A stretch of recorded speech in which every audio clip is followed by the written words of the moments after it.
Good evening, you're watching AWANI Tonight with me, Farhana Sheikh. The government will introduce parental control tools through telecommunication companies to keep children safe online. Communications Minister Fahmi Fazil says the move is necessary to keep children's use of social media under the age of 12, as existing guidelines on these platforms were not enough. Kementerian Komunikasi melalui Suruhanjaya Komunikasi dan Multimedia Malaysia ataupun MCMC telah bekerjasama dengan 5 penyedia perkhidmatan di Malaysia iaitu Celcom Digi, Maxis, U-Mobile, Telekom Malaysia dan Time untuk menyediakan perkhidmatan alatan perisian yang dikenali sebagai parental control tools yang membolehkan mereka memantau, menapis, menghadkan dan menyekat kandungan yang dilihat dan aktiviti anak-anak dalam talian. Meanwhile, Fahmi said the government had no plans to ban any social media platforms. He added that the cabinet had agreed to set up a working committee last month to look into new laws related to online crimes and social media. Meanwhile, a drought emergency has been declared in Sabah's southwestern district of Papar. District Officer Muhammad Fuad Abdullah also ordered the immediate activation of the District Disaster Management Operations Centre to distribute water to those affected by the drought. Sabah has been experiencing hot and dry spells since early February, with many village residents reporting that their river water sources have dried up. Firefighters have also been working to extinguish bushfires on the state's west coast. Earlier, the Sabah government requested the National Disaster Management Agency to carry out cloud seeding in water catchment areas in the state. The Malaysia Meteorological Department forecasted temperatures in Sabah to exceed 35 degrees Celsius in the next few days. It also predicted the drought in the state would continue until mid-year due to the El Niño weather phenomenon.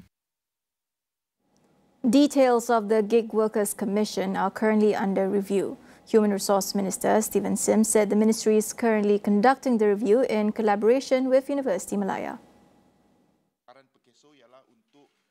Stephen said the review includes refining the terms of the commission, its functions and financial management. He added that an interim report will be presented to the cabinet in 3 months.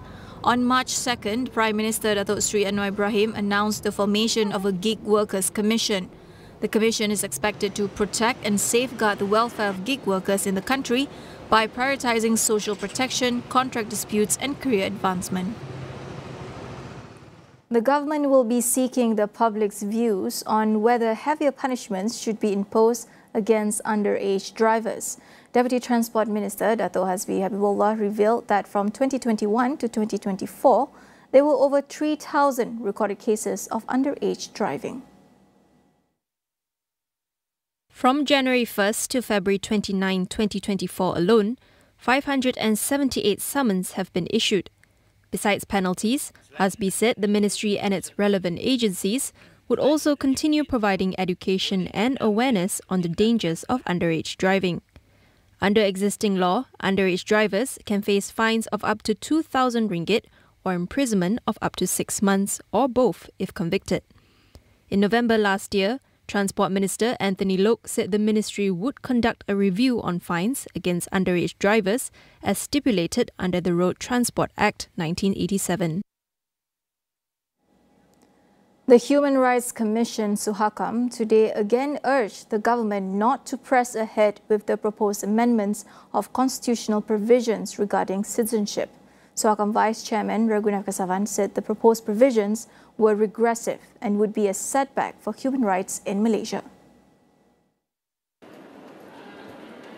Ragunath was referring to the amendment to Section 19B of the second schedule of the Constitution, which he said could remove safeguards for stateless children.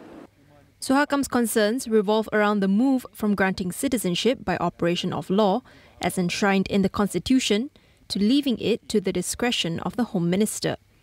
The urgent caution came after the Commission submitted a memorandum to members of Parliament and the Conference of Rulers detailing why the amendments should not be passed. It called for another study to be conducted so citizenship issues can be tackled holistically. An Ipsos survey has found that there is a widespread sense of unease about the current state and direction of the society, with almost half of Malaysians surveyed believing that society is broken. Ipsos Malaysia Managing Director Arun Menon explains why. Ipsos conducted a survey of 20,630 people from 28 countries, asking whether they feel the society is broken and if the country is in decline. The survey also asked whether respondents feel that the economy is rigged to benefit the rich and powerful, and whether politicians and leaders care enough about the people. This is part of a global study that we did under populism, right? Because this is a year there's a lot of countries are going for election. More than half of the people are voting this year, though it's not an election year so far for Malaysia. So we want to see that what's actually driving people behind these elections. So one of the questions that we ask is that whether our society is broken. Right. So 57% of the global population, which is around 20,000 respondents that we covered around 28 countries, they mentioned that our society is broken. Malaysia is slightly lower compared to the rest of the countries. So we are like around 44%. But that still means that roughly close to half of our population in Malaysia believes that the country, so the society system is broken. Some countries like South Africa, which is very high, 75% of the population saying the country is broken, whereas in society is broken. And whereas in Singapore, only 27% believe that the society is broken. Arun further explains how Malaysians arrived to this perception. That fragmented mandate, that is, in the past, Malaysia used to have one political grouping or a political party who has a majority in the parliament, right? You can see that now that majority has been kind of, distributed, this different parties, claiming that majority, or like fragmented mandate that we call, right? So that's one part of it, right? So, and it also means that no one has been successfully coming with a one narrative which can actually bring together people, right? So it's also keep disruption. So to a system that not everyone is happy. Some people say that reforms are not moving fast enough. Some people say that reforms are not needed or not in the right direction, right? So end of the day, it's create a situation not majority of the political system or like majority of the populace not being happy with the system.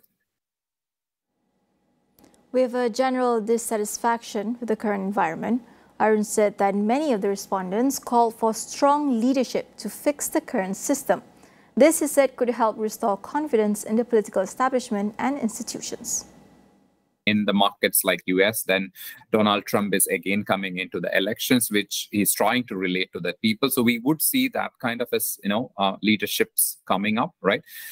Whether that takes the country in the right or the wrong direction, that's a different question. But there is that, aspect of strong, powerful leaders coming. And in Malaysia as well, they're asking for strong leaders to break this system per se, right? And the other aspect of it is the trust, the erosion of the trust in establishment and this thing. Because, it takes a long of time for the political establishment or the, institutions to build trust among people. But if it starts eroding, that's probably not a good sign because that's losing trust in the country's direction. Arun also underscored the importance of economic growth and addressing inequalities in order to instill trust. One part of it is the confidence in the economy. The country started growing. That automatically create more opportunity for people. So once that growth trajectory, I think Malaysia is now moving to that trajectory. Once we step into that trajectory, we start growing, then a lot of people would be less unhappy about it, right? The next part of it is that, everyone in the country, say, for example, who are, graduate eras, has an opportunity to grow up, right? To, earn more money and become, can buy stuff they want to. So that means that the upward mobility of the people, so that not only the super rich or elite people can afford things, right? So that's another feeling. So once those things are assured, then people would start feeling confidence and sees that systems is in favor for me.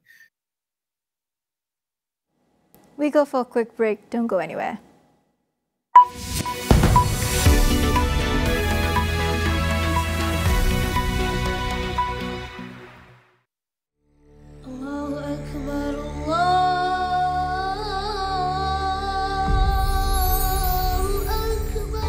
Satu nikmat yang besar bagi saya ialah masih diberi peluang untuk kita bersama-sama mengaji Al-Quran. Alhamdulillah. Manfaatkan masa dengan tadabbur. Sebelum kita mati, kita bahagiakan orang yang kita sayang. Ambo ke susu. Senyum itu satu sedekah. Kita dah halal dah. Kisah drama penuh emosi. Mohon petunjuk jalan yang lurus. Sebagai panduan dan pengajaran. Belajar berdamai dengan takdir. Antara ramai-ramai diorang banyak mendoakan kebaikan untuk kita semua. Menyantuni sesama insan. Dan mensyukuri nikmat. Ha? Boleh? Benar, tuan-tuan. Together. Hargai setiap detik bermakna. Masa adalah anugerah terindah. Salam Ramadan Al-Mubarak dari Astro.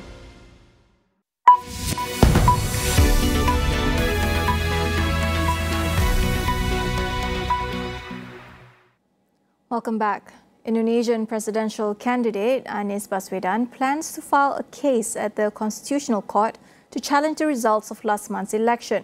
He says he will do so after the official results are announced on March 20th, but did not give further details.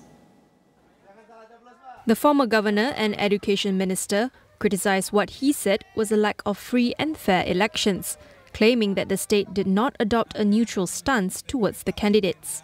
Unofficial results showed Defence Minister Prabowo Subianto winning the February 14th polls with nearly 60% of the vote. Anies had previously been vocal about irregularities in the month leading up to the election, including the distribution of social aid in key electoral areas such as Central Java. The move to file a case with the top court comes as parties supporting Anies and another candidate, Ganjar Pranowo, discussed launching a parliamentary investigation into the government's conduct in the run-up to polling day and alleged electoral violations. In other news, Japan's first privately built rocket exploded seconds into its debut launch. The 18-meter Kairos rocket, developed by Tokyo-based startup Space One, exploded seconds after liftoff from the company's launch pad in Wakayama Prefecture in western Japan. There was no immediate indication of what caused the explosion. No injuries were also reported. Space One has said the launch is highly automated and pads typically have no people anywhere nearby during a launch. Kairos was carrying an experimental government satellite that can temporarily replace intelligence satellites currently in orbit if they fall offline. Shortages of parts and other problems had reportedly led Space One to postpone the launch of Kairos 5 times before today's attempt. US President Joe Biden and his predecessor Donald Trump is set for a rematch in the US presidential elections. They both secured the necessary number of delegates for their party's nominations for the election in November. The primaries in Georgia, Mississippi and Washington on Tuesday secured the nomination for Biden on the Democratic side and for Trump on the Republican side. Biden, who had no serious competition in his party, reached the threshold of 1,968 delegates needed to secure the nomination. While Trump, whose last rival, Nikki Haley, withdrew from the race last week, also passed the mark of 1,215 delegates needed. Neither will officially become the nominee until the National Convention's vote this summer. Their long-anticipated rematch is broadly expected to mirror the 2020 campaign, though Trump is running this time while facing 4 criminal cases. The last rematch of a US presidential race was 68 years ago. That wraps up AWANI tonight. I'm Farhana Sheikh. Thank you for watching.